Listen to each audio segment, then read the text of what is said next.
Hola a todos, bienvenidos sean desde diferentes plataformas que nos siguen. Bienvenidos al seminario Ulises Granados sobre geopolítica en Asia.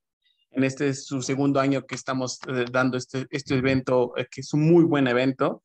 En esta ocasión me encuentro moderando la mesa. Mi nombre es Brian Eduardo Andrade García, licenciado en Sociología de la Universidad Autónoma Metropolitana, Unidad Xochimilco. Hoy tenemos de invitado al maestro Abdiel Enrique Sánchez Ribella. Corríjame si me equivoco en el nombre. Es maestro en estudios, disculpen, es maestro en estudios de Asia y África con especialidad en Japón por el Colegio de México y licenciado en Historia por la Universidad Autónoma del Estado de Morelos. Además de haber sido becario de Fundación Japón en un curso de especialización en lenguaje japonesa académica por la Fundación Japón, Osaka, Japón. Sus intereses académicos se centran en la historia, principalmente en la era de Showa. Es, especialmente, disculpen, sus intereses académicos se centran en la historia cultural de la música de Japón desde la era de Meiji hasta los principios de la era de Showa, especialmente en el papel jugado por las canciones militares durante la Guerra de los 15 años. También en la relación existente entre la era de manga, memoria histórica y revisionismo durante el comienzo del siglo XXI. Su publicación más destacada es Japón y su industria musical durante la Guerra de los 15 años de 1931 hasta 1945. Actualmente es profesor adjunto de la Facultad de Ciencias Políticas y Sociales de la Universidad Autónoma de Querétaro y profesor en el Centro de Lengua y en la Universidad Anáhuac de Querétaro. En esta ocasión nos presenta la mesa de geopolítica en el manga, en los conflictos del este asiático. Y sin más preámbulos, le damos la palabra. ¿Qué tal? Buenas tardes. Muchísimas gracias, Eduardo, por la presentación. También a Imelda, que nos está apoyando con todo con todo el asunto tecnológico.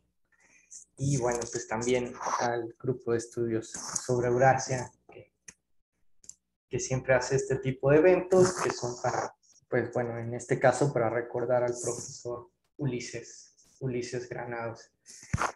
Sin más preámbulo, comienzo con esta mesa. Me voy a permitir primero compartir pantalla y antes de empezar, bueno, pues dejar bien claro que este tema en particular, el manga, no es un tema de estudio del profesor Ulises Granados. Sin embargo, bueno, como ya sabrán, él vivía en Cuernavaca y cuando hacía esta es mi tesis de licenciatura, pues lo conocí por primera vez y bueno, entablamos una conversación que evidentemente me fue dirigiendo hacia los temas donde él trabajaba y bueno, esto es como un pequeño trabajo en conjunto, ¿no? Aunque la verdad es que el manga, digo, por si se lo preguntaban o alguna vez pensaban así como de, ay, qué raro, porque él nunca trabajó manga, pues sí, no lo trabajó como tal, pero sí hubo ciertas conversaciones que, bueno, fueron dirigiendo mi trabajo de licenciatura.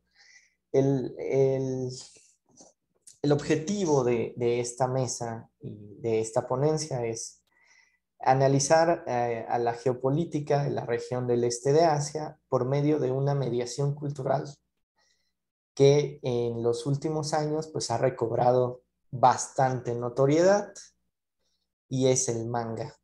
Para los que se preguntan más o menos qué es un manga, bueno, pues es una historieta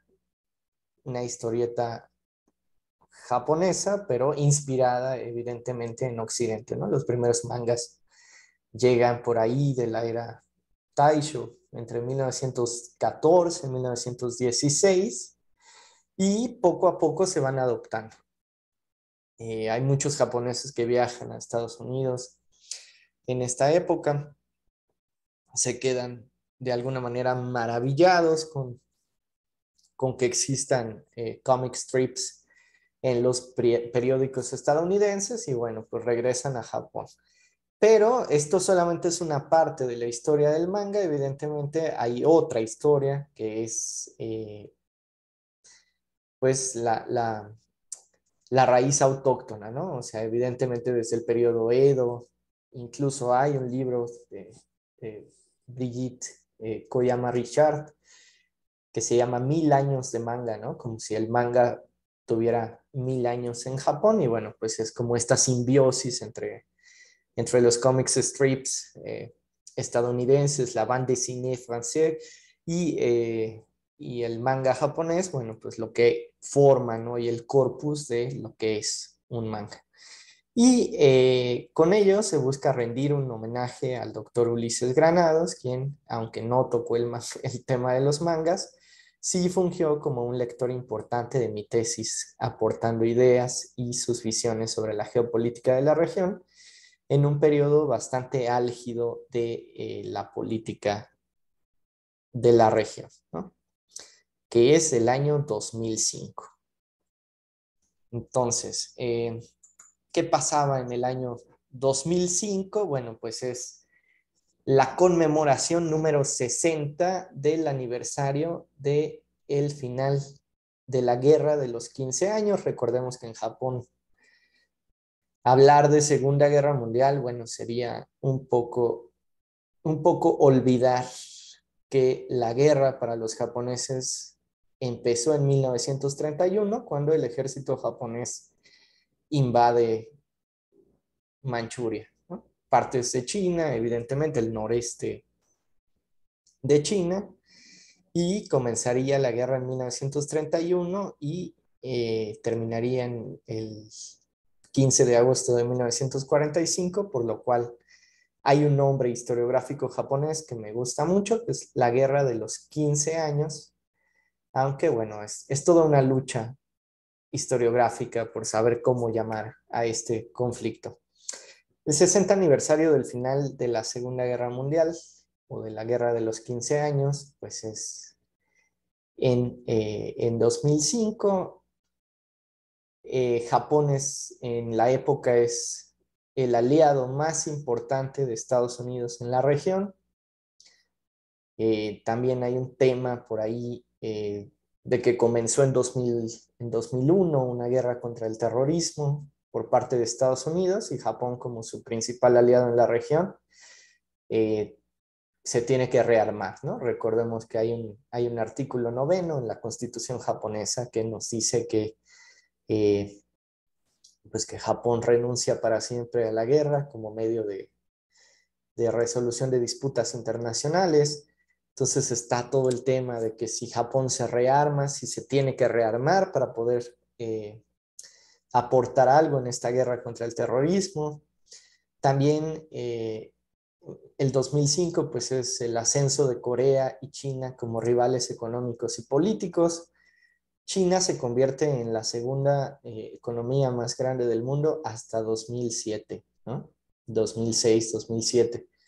Entonces Japón sigue siendo la segunda economía más grande del mundo en esta época. El ascenso de demandas de reparación de guerra que llegan de Corea, que llegan de China, pero también del sureste asiático y de algunos países del Pacífico. Y en este contexto, el primer ministro, Koizumi Junichiro, visita el santuario Yasukuni. Es este santuario donde están las almas de 2.500.000 soldados japoneses que dieron su vida por Japón, pero es importante recalcar, hay almas, no hay cuerpos, no hay huesos, no hay nada, ¿no? Solamente almas. Y bueno, lo visita después de que pues muy pocos primeros ministros habían visitado este santuario, pero lo hace el 13 de agosto para evitar cualquier tipo de confrontación directa con China y con Corea, pero como sabemos es imposible huir de los, este, de los paparazzis, ¿no? Entonces, bueno, aparece de repente, eh, aparece en una portada y evidentemente esto creó un problema muy, muy grande porque hubo críticas de Corea, de China y de la izquierda japonesa que lo criticaban por haber visitado el santuario. Y al mismo tiempo tenemos muchísimas críticas de la derecha japonesa que dijo, bueno, ¿y por qué no fue el 15? Que el 15 es el final de la guerra, ¿no? Entonces, bueno, este es el contexto en el que va a salir el manga que vamos a analizar el día de hoy, ¿no? O sea, es un contexto político bastante convulso. Y luego, para defender la visita de el primer ministro Koizumi Genichiro, aparece un manga de ultraderecha que se llama Yasukuni-ron, o en español, sobre Yasukuni. En el cinturón del libro, los libros japoneses normalmente traen este tipo de cinturón, muy pocas veces los he visto en libros en español, pero sí hay. Algunos, pero todos los libros en Japón tienen este tipo de cinturón.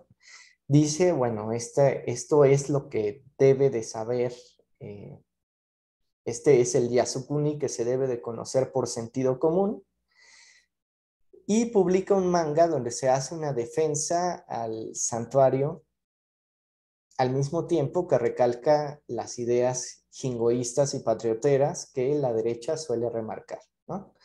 Aquí se las dejo en un pequeño resumen. La guerra no fue culpa de Japón, fue culpa de Estados Unidos, la guerra de los 15 años.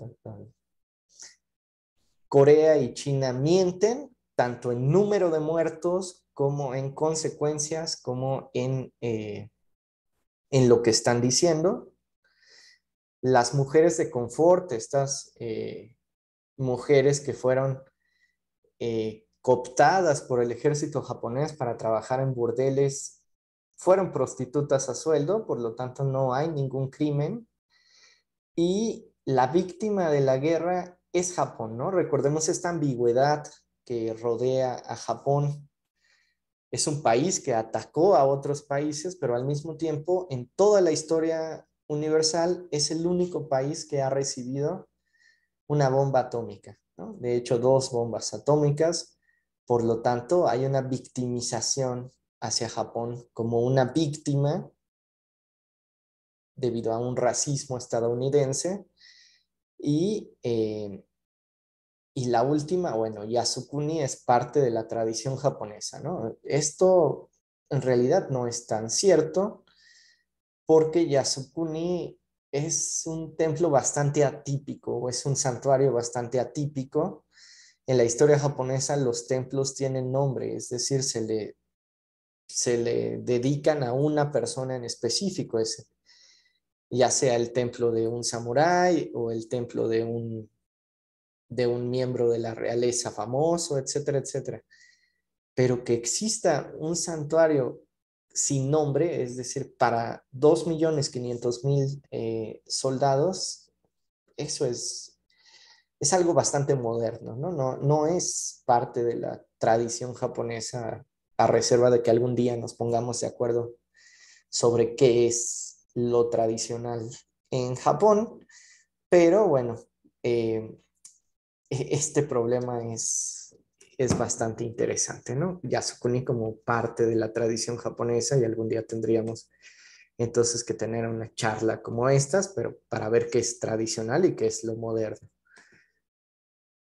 ¿Qué pasa? Que aparece el manga y entonces hay una respuesta internacional muy, muy grande, ¿no? Hay una serie de críticas textuales que aparecen en periódicos, que aparecen en panfletos, que aparecen en la web. Todavía no existía Twitter o estaba demasiado joven el Twitter como para hacer algo importante, pero los periódicos sí sacan pues muchas solicitudes de censura del manga, lo cual no se puede en un país democrático, como lo pretende ser Japón. Entonces, bueno, ahí hay como una ambigüedad, porque es como, sí, hay que pedir la censura del manga, pero no puede haber censura en un país democrático. Eh, Se solicita una disculpa pública al gobierno japonés, no al autor de manga, y nunca entendí bien cuál es la lógica de eso. También en los periódicos coreanos y en los periódicos chinos, pues sale la noción de que los japoneses han olvidado completamente la historia, que no saben bien qué pasó. Y también apareció en Estados Unidos, y esto también es cierto, o sea, dentro de las universidades que todo el mundo quiere ir, Harvard, la UCLA y todas estas universidades, y en Inglaterra, Oxford, etcétera, etcétera, apareció un occidentalismo. Normalmente se ve muy occidental la historiografía y las relaciones internacionales de estas universidades, pero bueno, aparece esto que solicita a Japón, demanda a Japón que haga lo que Alemania hizo, ¿no? Recordemos que en 1960 o 50 y tantos, Adenauer, el canciller alemán, fue a Auschwitz y se hincó ante todo el mundo y empezó a llorar y a sacar lágrimas, algo así. ¿Qué era lo que estaba olvidando este tipo de respuesta internacional? Bueno, les puse este libro que se llama Japanese Apologies for World War II, donde verán que más que Alemania, Japón ha hecho muchas más disculpas, ha pedido muchas más disculpas que Alemania. ¿Qué es lo que pasa? Bueno, pues evidentemente que nos deja con un problema donde nos tenemos que preguntar qué tipo de disculpas están pidiendo China y Corea, ¿no? Entonces, bueno, lo que tenemos en realidad es un diálogo de sordos, una lucha de nacionalismos, y no donde en realidad yo creo que lo que menos importa es lo que pasó. Más bien importa ahora cuáles son los beneficios políticos que se pueden sacar de este diálogo de sordos, ¿no? Lo que tenemos es una discusión desentendida que se niega a ceder cualquier atisbo de razón al otro, una lucha de nacionalismos en donde la realidad es lo que menos importa. Estoy hablando de los gobiernos, evidentemente, y nos deja con más preguntas de las que tenemos, de las que podemos contestar. ¿Es Japón su gobierno o su población? ¿No? Cuando dicen Japón debe de pedir disculpas, ¿quién es Japón? ¿O su gobierno o su población? Después, ¿qué tipo de disculpas debe de pedir? Como les dije en el libro, hay muchísimas formas en las que Japón ha pedido perdón. Esto no lo es culpa, evidentemente no lo, no es perdonar a Japón, pero ya ha pedido varios tipos de disculpas. Entonces, ¿qué tipo de disculpas va a pedir? ¿Quiénes son las víctimas? ¿No? En el caso alemán está clarísimo, son los judíos. Alemania nunca le ha pedido perdón a los gitanos, por ejemplo. No les da dinero a los gitanos, no les da dinero a los homosexuales o a las lesbianas. En el asunto coreano, por ejemplo, ¿quiénes serían las víctimas, no? Las mujeres de confort, sí, pero muchas de ellas no quieren dinero, quieren más bien algún tipo de compensación que su gobierno propio no les ha dado. Y entonces tenemos a Asia atrapada en una lucha de nacionalismo sin sentido en el que nadie quiere ceder. Japón dice que es un gobierno diferente al de la guerra, por lo tanto no tendría por qué de alguna manera pagar. Corea y China, bueno, tienen sistemas de educación anti-japoneses, abiertamente antijaponeses y les digo que la verdad es lo que menos importa, la realidad de lo que pasó. El chiste es sacar algún tipo de profit político, ¿no?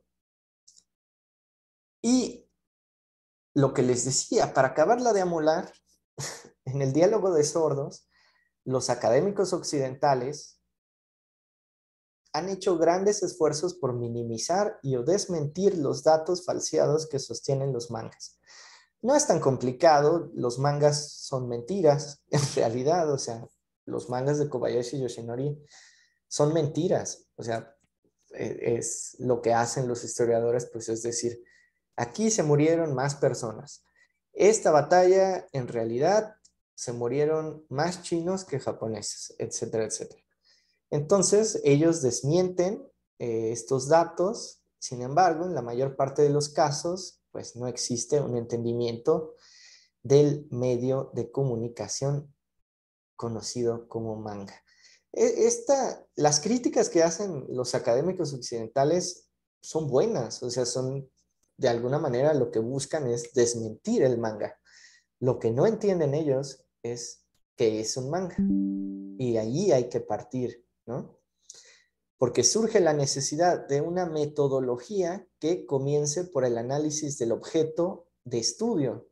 Y el objeto de estudio es un manga, no es un libro de historia. A lo mejor si fuera un libro de historia, como el negacionismo francés o el negacionismo inglés o el negacionismo alemán, lo único que hay que hacer es buscar las mentiras y desmentirlos. Pero al manga no lo puedes atacar de esa manera, porque tiene otros marcos de referencia muy alejados de los occidentales.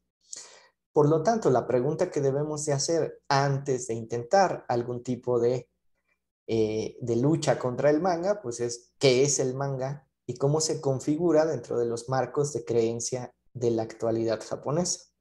De una vez lo adelanto, el manga no es un libro de historia y no enseña historia, enseñará otra cosa. El manga es un objeto fugaz, temporal, cuya información es volátil, no está contenida en sus páginas como el del libro. No se trata de un libro al que hay que hacer observaciones y correcciones, sino de un objeto al que habría que contestar en el mismo nivel textual. Es decir, hay que contestar en manga, no hay que contestar en libro. Los autores no los piensan como objetos portadores de la verdad. Kobayashi Yoshinori o cualquier mangaka no está escribiendo un libro de verdad, sino como sistemas de entretenimiento con funciones políticas especiales que habría que contestar para un público que no busca un libro de historia. La gente que está leyendo un manga no está buscando un libro de historia, está buscando divertirse. Y por ello es más sutil la respuesta que hay que dar. Contestar cada uno de los argumentos del manga no llega a ser efectivo, porque los japoneses no están leyendo la realidad, se están divirtiendo. El manga es tan volátil que todo aquel que haya vivido un tiempo en Japón sabe que la forma más barata de conseguir mangas en Japón es pasar el día que pasa la basura y afuera de las casas uno se encontrará esta imagen, ¿no? O sea, mangas y mangas y mangas y mangas tirados a la basura. Uno se debería de preguntar qué es lo que está pasando aquí, por qué tiran tanto manga a la basura. Y es porque el manga se lee una sola vez y nunca jamás se vuelve a leer, lo que tiene evidentemente consecuencias importantes para los marcos de pensamiento y de creencia. No es un libro, uno nunca tira un libro, espero, ¿no? Uno no tiraría un libro, pero sí se tiran los mangas. ¿Por qué se tiran? ¿Por qué se dejan en el metro? O porque, evidentemente, porque no estamos ante un libro de historia, estamos ante un medio de entretenimiento volátil. Y eso lo hace más peligroso en realidad. Es volátil. Es decir, lo lees, lo terminas, lo dejas en el metro. A alguien que vaya en un metro lo recoge y lo lee y entonces evidentemente está leyendo a Kobayashi Yoshinori. Aquí no se los puse, pero hay una media de lectura del manga, ¿no? Normalmente son 87 páginas cada 10 minutos. También es una cosa que se lee mucho más rápido que un libro, ¿no? Pero bueno. Por lo tanto, tenemos una nueva forma de pensar el manga en su contexto. Tenemos que insertar al manga en la historia de la memoria y de la historia de Japón. Tenemos que hacer un trabajo antropológico donde se entienda que memoria e historia se tienen que insertar en su contexto. No son palabras que se entiendan internacionalmente de manera unívoca. Cada sociedad humana tendrá su forma de entender la memoria y la historia. No son palabras universales. Cada sociedad tiene sus propias formas de historia y de memoria o sus regímenes de historicidad, para citar al historiador François Hartog, ¿no? Cada sociedad aprende, transmite la historia de forma diferente. Por lo tanto, lo que estaban haciendo estos académicos en realidad es ignorar vilmente que los japoneses tienen su propia forma de memoria. Y de ahí surge pregunta, ¿no? ¿De verdad el tema de la memoria es intratable en Japón como lo pretenden los medios occidentales? No tenemos mesa tras mesa tras mesa eh, en todas en los congresos de relaciones internacionales, ¿no? Y así como que, bueno, el tema de la memoria en Asia. Y invitamos a un japonólogo y a un coreanólogo y a un sinólogo y que se peleen a ver quién tiene razón. En realidad esto antropológicamente no debería de ser. Cada sociedad tiene su propia forma de entender. ¿No recuerdan los japoneses su historia? Pues bueno, habría que recordar que no hay país en el que se recuerde más la guerra que Japón luchó. El 15 de agosto, es más, desde el 1 de agosto, toda la televisión son programa especial de la guerra. Eh, el 15 de agosto, además, es el día en el que los japoneses recuerdan a sus muertos, ¿no? Es el Obon. Y en el Obon normalmente se saca una especie de ofrenda, que se parece mucho a la ofrenda del Día de Muertos, y más de la mitad de las familias japonesas perdieron a alguien durante la guerra. No es posible decir los japoneses no recuerdan su historia, ¿no? Lo que sí es que, bueno, la recuerdan en japonés, no la van a recordar en inglés. Por lo tanto, la mitad de los académicos occidentales no entiende qué está pasando. Y los recuerdos de la guerra están presentes, pues, en diferentes lugares, como dice Pierre Nogard, no en el lugar en el que Occidente quiere, no en los libros, ¿no? Occidente se ha dedicado a poner la historia dentro de libros y todo el sistema que más o menos conocemos. La historia de Japón, así como la de México, no está en los libros. Por eso a veces uno se pregunta, ay, ¿por qué tenemos tan poquitos libros de historia? Bueno, pues porque la historia se encuentra en rocas. Por ejemplo, uno camina por todo Japón y hay una roca del periodo Meiji, otra roca de hace 1000 años, del periodo Heian, y una roca de no sé cuándo. Entonces, bueno, la historia no va a estar donde Occidente quiere, evidentemente. Y la memoria de japonesa sobre la guerra de los 15 años, de 1931 a 1945, bueno, pues Japón es un país que todo el tiempo rememora la guerra de los 15 años.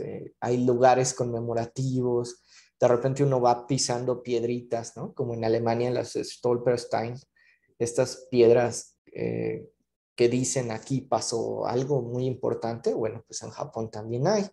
Hay lugares conmemorativos, hay museos, hay libros, hay programas especiales de televisión. Les digo que todo agosto es dedicado a la guerra, ¿no? Lo que pasó. También Godzilla, por ejemplo. Godzilla pudiera ser Estados Unidos, que destruye las ciudades japonesas, ¿no? Igual que Estados Unidos destruyó las ciudades japonesas durante la guerra. Bueno, pues también hay una corriente historiográfica japonesa que estudia a Godzilla como una representación en realidad de Estados Unidos.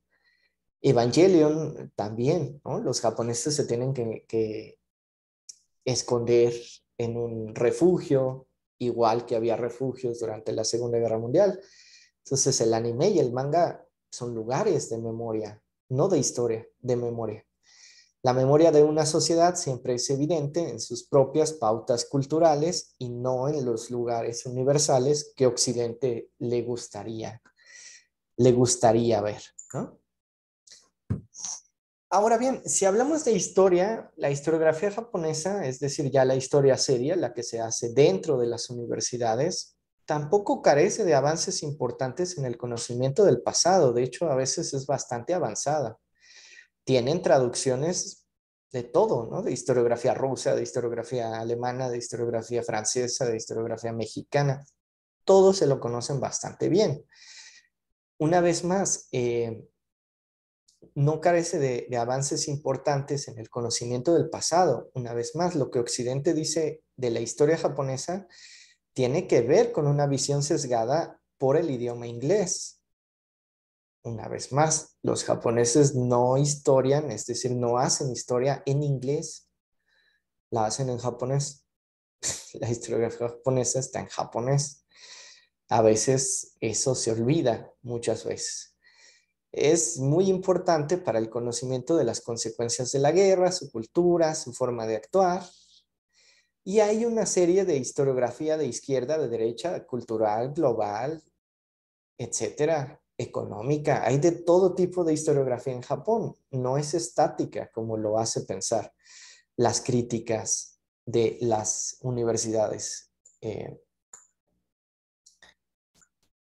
Y bueno, ello nos lleva también a entender que lejos de la lucha de gobiernos y de nacionalismos, pues hay acuerdos de historiadores profesionales. Hay varios grupos historiográficos que se reúnen una o dos veces al año de universidades de Tokio, Seúl y Beijing, que ya han tenido congresos importantes. Ya tienen un consenso sobre lo que ocurrió entre 1850 y 1950. Hacen catálogos de fuentes. Hay avances científicos con respecto al conocimiento del pasado y normalmente tienen cursos obligatorios para los historiadores en formación en Asia, ¿no? O sea, ven historia conjunta, la historia de Corea, la historia de Japón y la historia de China no se pueden separar, son países vecinos.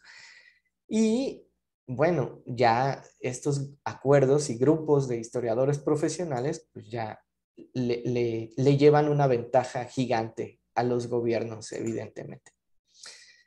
Por ejemplo, está el caso Park Joo-ha. Park Joo-ha es una historiadora de Corea del Sur que, basada en documentos y entrevistas, escribió el libro Las mujeres de confort del imperio, donde rescata a mujeres de confort que no han sido incluidas en el relato nacionalista de Corea del Sur, y la verdad es que es la mayoría.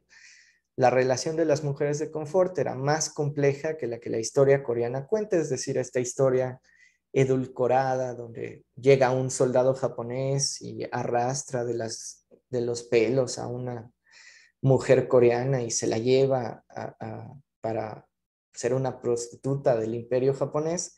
En realidad ella encontró que Japón y Corea no eran países separados, toda vez que Corea era una colonia japonesa, pero se convirtió en Japón, por lo que las mujeres coreanas eran japonesas, no eran coreanas.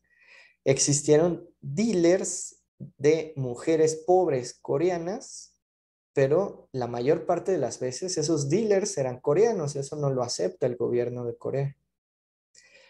Algunas mujeres entablaron relaciones de amor con soldados japoneses y ella lo presentó en un libro en Japón que se llama Teikoku no Yanfu, y cuando regresó a Corea recibió una multa, ¿no? Una multa por parte del gobierno coreano de 100 millones de yuanes, algo así como 1 millón de pesos, y tuvo que enfrentar un juicio que todavía está corriendo, aunque tiene mucho apoyo de la comunidad académica internacional. Entonces, ¿qué debemos de hacer? Pues una crítica hacia el manga en el mismo nivel que el manga permite, no en el nivel que los libros permiten. Al analizar en conjunto el manga de Kobayashi Yoshinori, se puede minimizar su impacto. El manga de Kobayashi Yoshinori ni siquiera es tan importante. Vale 100 yenes, 20 pesos. Nadie lo compra. Comenzar a rescatar otros intentos de reconciliación que nacen desde la sociedad japonesa y que sobrepasan la rivalidad estatal que surge entre el gobierno japonés y el coreano. Eso sí se debe de hacer, rescatar los esfuerzos de historiadores, los esfuerzos de las sociedades de Corea y de Japón, quitarnos esta idea de que los coreanos odian a los japoneses y que los japoneses odian a los coreanos. A veces son espejismos estatales que sí se reflejan, ¿no? A veces, evidentemente, tú caminas por Corea y odian a los japoneses, y también caminas por Japón. Y la primera vez que fui a Japón, mi familia japonesa, cuando hice host family, me dijo, ¿no? Nunca, nunca, nunca vayas a Corea porque te van a gritar. Pero bueno, son nimiedades y son la menor proporción de la gente. La mayor proporción de la gente, ellas no se odian, ¿no? Normalmente cooperan, trabajan, se conocen, y como que no es en realidad determinante el tema de la guerra para hablar de este tipo de problemas. Y por ello debemos de rescatar los esfuerzos de historiadores que están dispuestos a dedicar su esfuerzo intelectual de construcción del pasado para dar cuenta de las realidades del pasado en Asia del Este.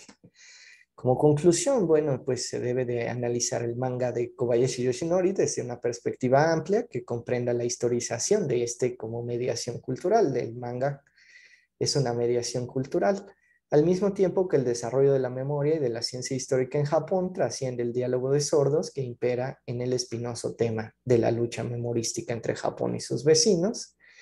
Y dos, se debe de poner atención a la sociedad y no a los gobiernos, ya que los gobiernos chino, coreano y japonés han invisibilizado los esfuerzos sociales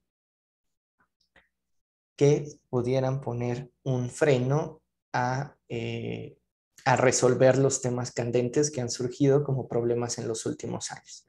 Problema de las mujeres de confort, de historia, geográficos y económicos.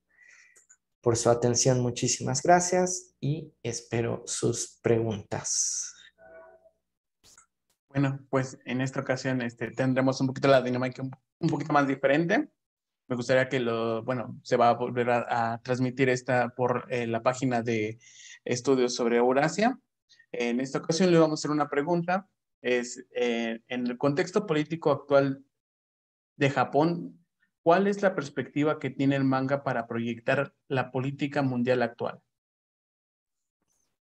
Muchísimas gracias por la pregunta, muy interesante. Y bueno, en el contexto político actual de Japón, hay diferentes mangas que han surgido, pero siguen una política. Por ejemplo, está Kenkan-Ryu, que significa odio a la ola coreana, que es como un manga que en realidad busca minimizar el impacto cultural de Hallyu en Japón, ¿no? Y decirle a los jóvenes, por ejemplo, que no escuchen K-pop porque les hace daño, o porque se les olvida que hay una diferencia entre Japón y Corea. Pero me gustaría decir que esa diferencia es muy moderna en realidad, porque en algún momento fueron el mismo país. Entonces, bueno, es interesante porque si uno busca, por ejemplo, los orígenes del K-pop, yo no puedo decir están en Japón, pero sí puedo decir que se reducen al trot. ¿Alguien conoce el trot? El trot es esta música coreana muy antigua, pero el trot viene del Enka japonés, ¿no? O sea, porque pues es como los japoneses les enseñaron a los coreanos. Y entonces, bueno, pues evidentemente en ese contexto, en el contexto actual, siguen marcando diferencias que en realidad uno debería de preguntarse si en realidad son diferencias o los gobiernos más bien les conviene tener así a la geopolítica para ir avanzando en la agenda política, ¿no? Pero te digo, la gente normal, la gente de la sociedad no se odia. Eso es un espejismo. Ok. Yo tenía una duda respecto a lo que hemos estado tocando. De hecho, nunca había tocado esta perspectiva de que luego los mangas se encontraban de fuera de las casas, ¿no? Para la basura. Es algo muy interesante, eh, pero lo comparo un poquito más con la cuestión de los cómics. Sé que estamos un poquito más occidentalizados en esta perspectiva de que el cómic se idolatra y el manga pues está un poquito menospreciado, por así decirlo. Eh, a pesar de esto, ¿cuál sería la diferencia entre un cómic y un manga? Perfecta pregunta, muy buena pregunta. En primer lugar, la diferencia es material. El cómic tiene hojas muy caras, hojas muy coloreadas. Hay mucho trabajo para hacer un cómic. Y el manga actual surge después de la guerra en unos libros que se llaman akajón, libros rojos, con Ok. unas hojas como donde te sirven tacos, más o menos, hojas de papel estraza. No es papel estraza, pero se parece. Así, que no tienen color. Además, es un dibujo nada más a lápiz. Y el chiste es eso, es leerlo y tirarlo, leerlo y tirarlo. Bueno, esa es la diferencia material que se ha mantenido hasta el día de hoy. Es como el anime, ¿no? Que cuando Oliver Atom va a tirar un gol, es la misma imagen 80 veces, así, más o menos así es el manga. El chiste es economizar, porque estamos después de la guerra y los japoneses no tenían tanto dinero como los estadounidenses. Otra diferencia, evidentemente, es el tipo de dibujo, porque el tipo de dibujo actual del manga pues, proviene de Osamu Tezuka, este mangaka después de la guerra que hace las narices y los ojos grandes. Y el cómic es más libre, según yo. Tiene un estilo más libre porque más o menos viene de Estados Unidos, de los años 20, de los años 30. Y se junta mucho el manga también con la bande dessinée, con los cómics franceses, Ok. ¿no? O sea, tiene otro tipo de influencia que es mucho más europeo, aunque también es estadounidense. Como que juntaron todo y sacaron el manga. Ok. Actualmente se dice que hay una segunda época, bueno, una época de oro para el manga y el anime, ¿no? Usted como especialista, no, ¿usted qué nos diría hacia dónde se dirige el manga a partir del contexto social que se está viviendo actualmente en Japón? Bueno, también es una muy buena pregunta. Yo siento que desde 2006 el Ministerio de Relaciones de Foreign Affairs de Asuntos Exteriores de Japón se ha vuelto embajador del manga en el mundo, ¿no? Entonces, fíjate, primero era un intento comercial, después ya el gobierno japonés, como lo vio como un intento como una herramienta de soft power súper importante, ahora está manejado por el gobierno la exportación de manga, ¿no? Ya es así, por eso en Netflix puedes encontrar Shingeki no Kyojin y todos estos nuevos animes y mangas que están en el mundo. Y entonces va a ser interesante porque según yo, Joseph Knight dice que para que se crea en un soft power, para que sea creíble, el gobierno no debe de manejarlo, debe de manejarlo la sociedad. Ok.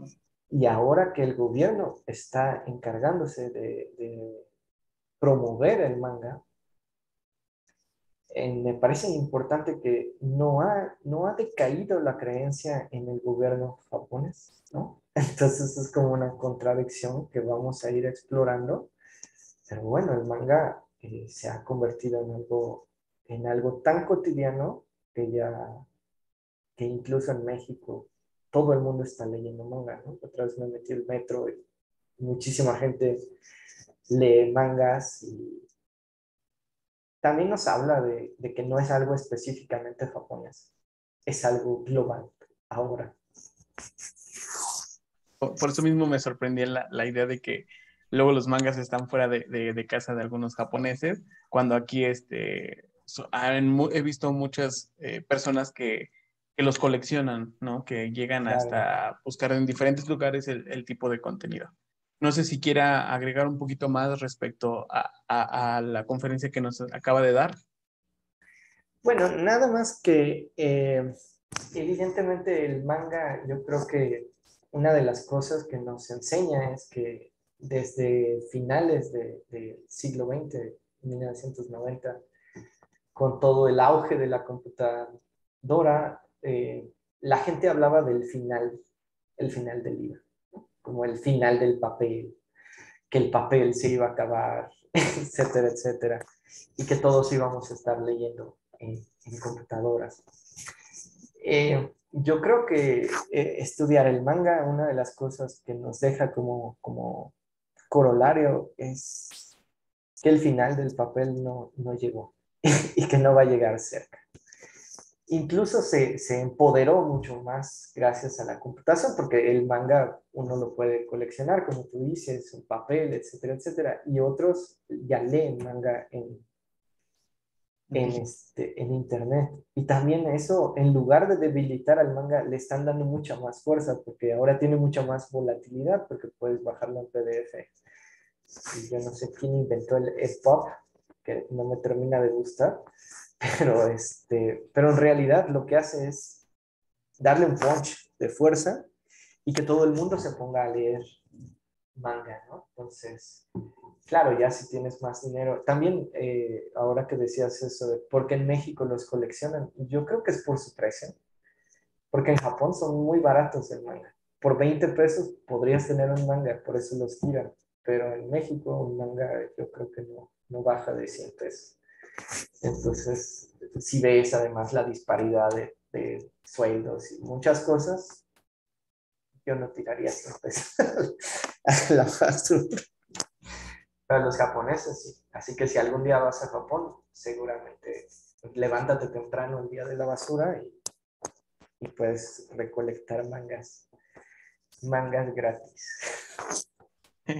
Muy interesante. ¿Le parecemos si Sí, hacemos una dinámica una vez que se suba el video? Pueden poner sus preguntas en la página de Estudios sobre Eurasia. Mientras cuando se suba el video pueden comentar con las preguntas que tengan y el maestro Abdiel pues estará contestando alguna de las preguntas, ya que se nos complicó un poquito el transmitir en vivo en Facebook, pero pues estamos ahí al pendientes. Eh, sí, correcto. Dinámica para que igual puedan integrarse a lo que estábamos haciendo. La verdad, quiero darle gracias a todos los que hicieron posible esta mesa, las mesas anteriores que estuvieron. Este es el segundo año que se hace el seminario Ulises Granados y esperemos que se siga haciendo. Quiero también darle gracias al grupo de estudios sobre Eurasia y espero que también nos sigan en las páginas que están en redes sociales, ya sea Facebook, Instagram y TikTok. De antemano, muchas gracias y muchas gracias, doctor, por el día de hoy darnos esta bonita información. Oh, gracias a ti, Eduardo. No soy doctor, soy maestro, pero muchas gracias por las preguntas, por tu entusiasmo. También a Imelda, que estuvo aquí apoyándonos muchísimo. Y también al grupo de estudios sobre Eurasia, el cual tengo el gusto de ser miembro. Y claro, esperemos que el próximo año tengamos la siguiente edición. Muchísimas gracias y buenas tardes.